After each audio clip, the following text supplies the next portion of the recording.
You're just waking up. The air is cool, heavy with fog that hasn't lifted. Somewhere in the flat expanse of California's Central Valley, a line of field workers step off a faded yellow school bus, backpacks slung, boots already caked with yesterday's dust. You trudge forward, same as every morning. Strawberries, always strawberries. But this morning doesn't end in fruit. At exactly 4:43 a.m., headlights flare in the distance. Not trucks, not tractors, unmarked SUVs, 4 of them. They glide into the roads without sound, like predators that already smell blood. You hear the doors before you see the uniforms. ICE. They don't shout. They don't need to. They know your name. They know Ramiro's too. You freeze as they reach into their pockets, photos printed in color. They call him first. You see his jaw tense. He raises his hands, says nothing. They cuff him right there in front of the others. Someone cries out, "Maria, maybe?" But even that is muffled by the fear and the strawberries. Always the strawberries. And here's the part you won't believe. They only take 6, not the whole crew, just the ones who marched in last week's wage protest, the ones who dared to speak up, the ones who dared to hold cardboard signs scrawled with dignidad y sueldo justo, dignity and fair pay. They cuff quietly, no sirens, no cameras, just the silent exchange of bodies for silence. So before you get comfortable, take a moment to like the video and subscribe, but only if you genuinely enjoy what I do here. Drop your city and what time you're watching this. I'm always curious who's tuning in and when. And let's go on the journey of today's story together, because the rest of this day doesn't get easier, and what's coming, you probably won't survive this. You remember it like a storm brewing, but instead of thunder, it started with cardboard signs and sunburned arms raised high. Just 4 days before the raid, they'd gathered at the edge of the field, backs turned to the rows, eyes forward. Ramiro, Maria, Jorge, each had stories of hours worked and wages missing. You carried a sign that read, 14 hours equals $48? You didn't even speak at the protest. You just stood there. That protest lasted less than 90 minutes. No police were called. The farm manager never even showed his face, but someone watched. Later, a rumor spread through the field hands like wildfire through dry brush. ICE had asked for names. Nobody believed it, not at first. Then came the call, not to you, to your cousin Rosa. She picked up out of habit. A voice asked about a man with a limp and a tattoo of a dove. Ramiro. They said it was a wellness check. You didn't connect it, not right away. Why would immigration enforcement be checking on someone's well-being? But you should have, because 1 day later, that man with the dove tattoo was gone. Along with Maria, who once babysat your niece, and Jorge, who had the voice of a preacher when he got going. All of them had stood in that protest line. All of them were missing. The ICE press release said it was a routine enforcement operation targeting previously identified individuals. But you'd never heard those names come up before. Not once. And besides, who identified them? And when? A strange detail you later saw online haunts you. During an unrelated ICE raid in Ohio the same week, agents confused 2 brothers and deported the wrong one. That one mistake cost a family their only breadwinner, and no one was ever disciplined. What happened in that field didn't feel random. It felt like a message, and it was loud. You still see Ramiro's face when you close your eyes. Thick eyebrows, always furrowed in the sun. Grease-stained ball cap with a faded logo of a soccer team you didn't know. His fingers never stopped moving, if not picking then fixing someone's broken shears, or packing the crates tighter to squeeze in another row. 12 years in the same field. 12. He used to say the strawberries knew him better than ICE ever would. But ICE knew enough. He wasn't supposed to lead that protest. That was Maria's idea. But when she lost her voice, literally, hoarse from coughing, it was Ramiro who stepped forward. No venimos a molestar, venimos a pedir respeto. We didn't come to make trouble. We came to ask for respect. He hadn't missed a single day that season, not one. But on Thursday, the day after that call about the wellness check, his row was empty. You called his house later just to be sure. His wife, Elodia, answered. She didn't say hello, just whispered, "Silo lavaron." They took him. The kids didn't know yet. Elodia told them he was helping a neighbor fix their truck. You offered to bring dinner. She didn't answer. You went anyway. Inside their trailer, the family altar still had the birthday candles from their youngest's 5th birthday. Ramiro had lit them himself. It was just 5 days ago. Later, you learned he was being held in Mesa Verde, a detention facility 112 miles away. You checked the ICE detainee locator, and there he was, listed as under review. No explanation, no timeline. Meanwhile, in the same week, ICE officials proudly reported a number of targeted enforcement successes in California agricultural zones. That term, successes, landed like ash on your tongue. You heard from Elodia again just once more that week. She said Ramiro's last words to her through a scratchy phone line were, "Tell the kids I'm sorry I ever opened my mouth."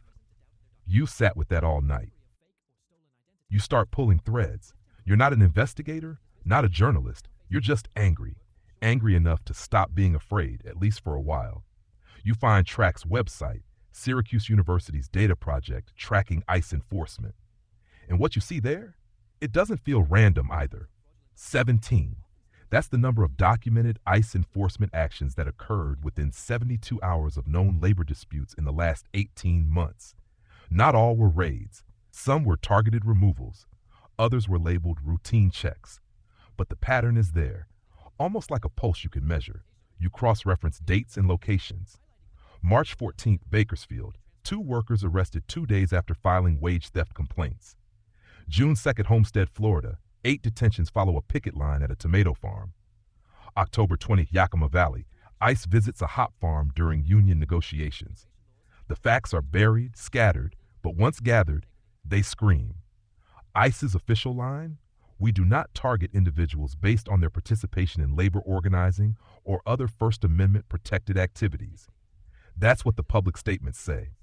That's what you'd expect from a federal agency under scrutiny. But the story suggests something else. In Ramiro's case, no warrant was ever shown. His name was not on any public list. You search his record, nothing, not even a parking ticket. You call an immigration lawyer out of desperation, and she says it flatly. ICE doesn't need probable cause if the field is private property and the owner gives consent. You blink. The farm owner, the one who hadn't shown up to the protest, he gave permission for the raid. Then there's the kicker. In a leaked internal ICE training document from 2020, still circulating on forums like Wired surveillance reports, you find a clause describing operational efficiencies when detentions coincide with ongoing workplace compliance issues.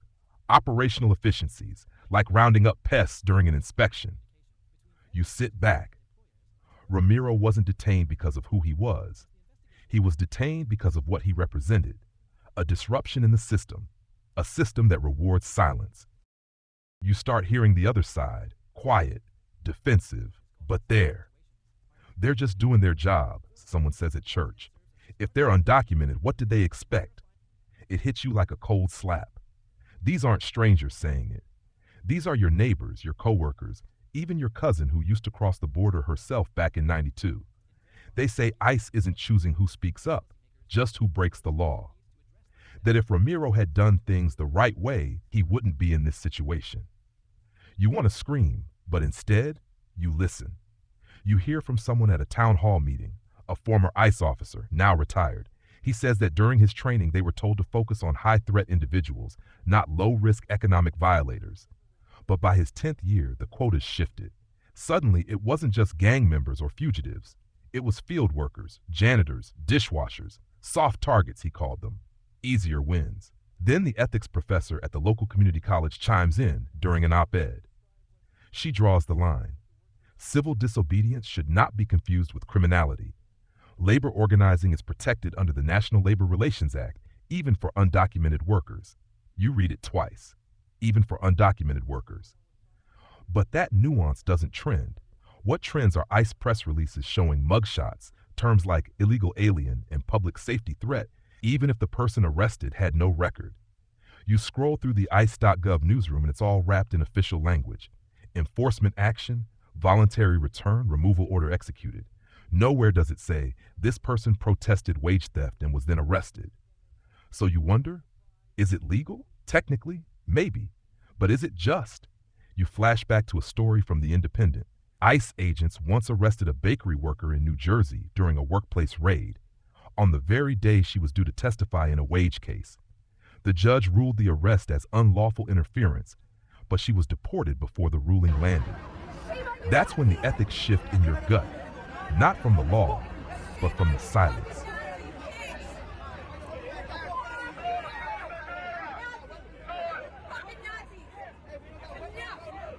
The bus pulled up at 3:07 p.m., exactly on time, like it always does.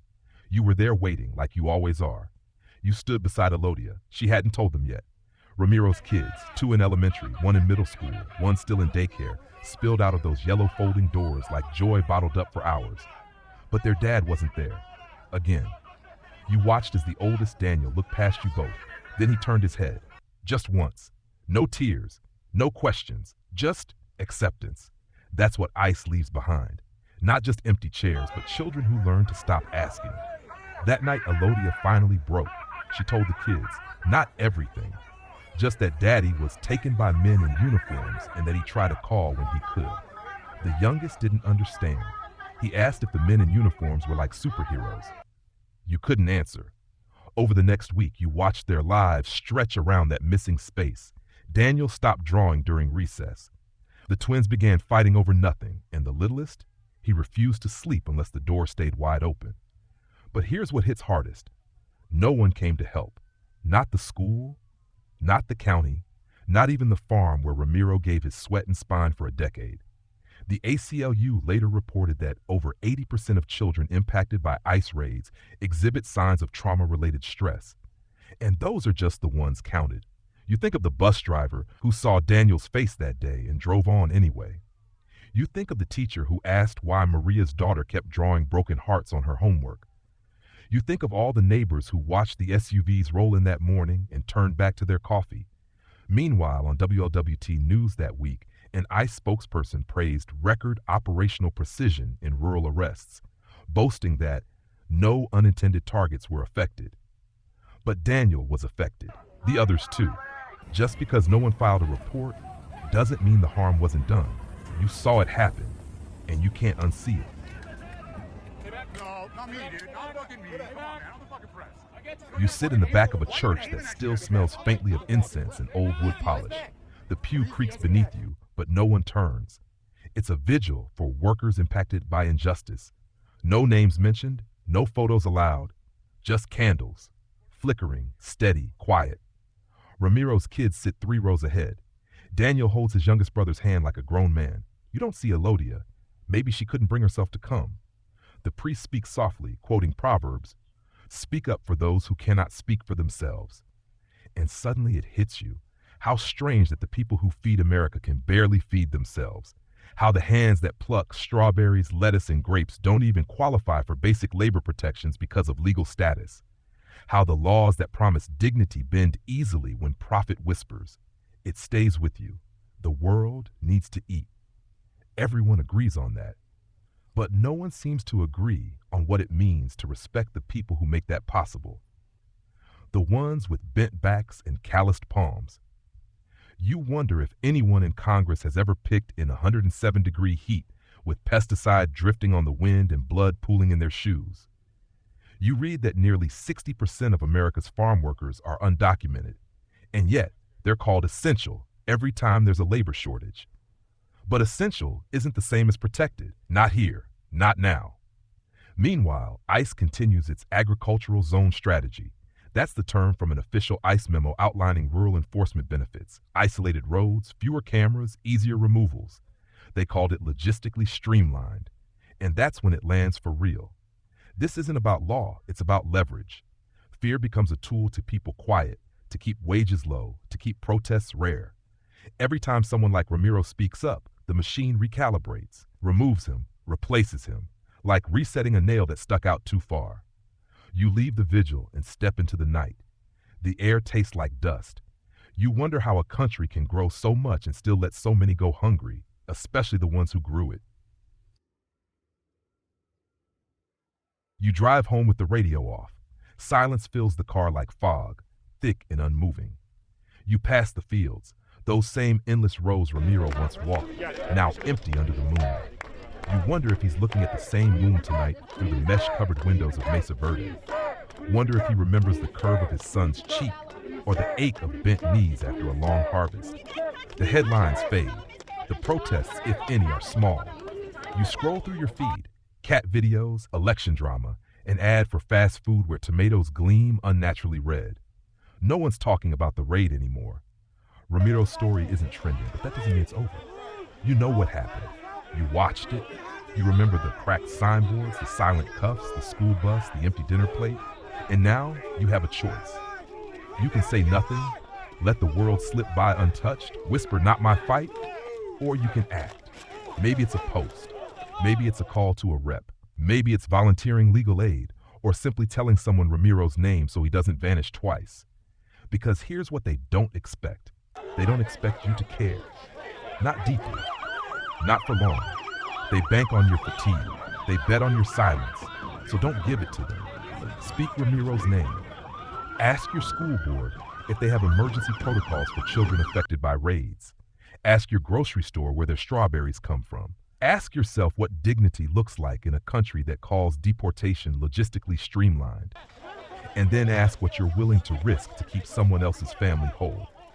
Because this isn't just about Ramiro, or strawberries, or one farm in Central California. This is about the story we tell ourselves when no one's watching. So share this. Let someone else feel what you felt. Let someone else wonder what it means to be essential and invisible. Let them ask what happens when you speak up and who pays the price when you do. You breathe slower now. The fields are still there, beyond your window, stretching toward a dawn you can't yet see. Somewhere, Ramiro may be dreaming or not sleeping at all. And his kids? Maybe they're asleep in mismatched pajamas, arms wrapped around a memory that's already fading. Maybe they're still waiting for the sound of a key in the lock that never turns. The noise of the world softens here. No headlines, no hashtags, just the quiet weight of what's been said, of what you now know. You don't need to scream to make change. Sometimes all it takes is presence. It's choosing to remember when forgetting is easier. It's choosing to say a name out loud. Ramiro, Elodia, Daniel. Tomorrow, you'll go back to your life. You'll stand in a grocery line. You'll pass a field. You'll eat something that came from hands like Ramiro's. But now maybe you'll see it differently. Maybe you'll remember the price that was paid to keep you fed, to keep your shelves full. That's enough for now. Let the candle burn a little longer. Let the story settle in your bones. You're not alone. You're part of this story too. And when you're ready, take that next step, whatever it is. Even if it's just telling someone what happened. Even if it's just not forgetting.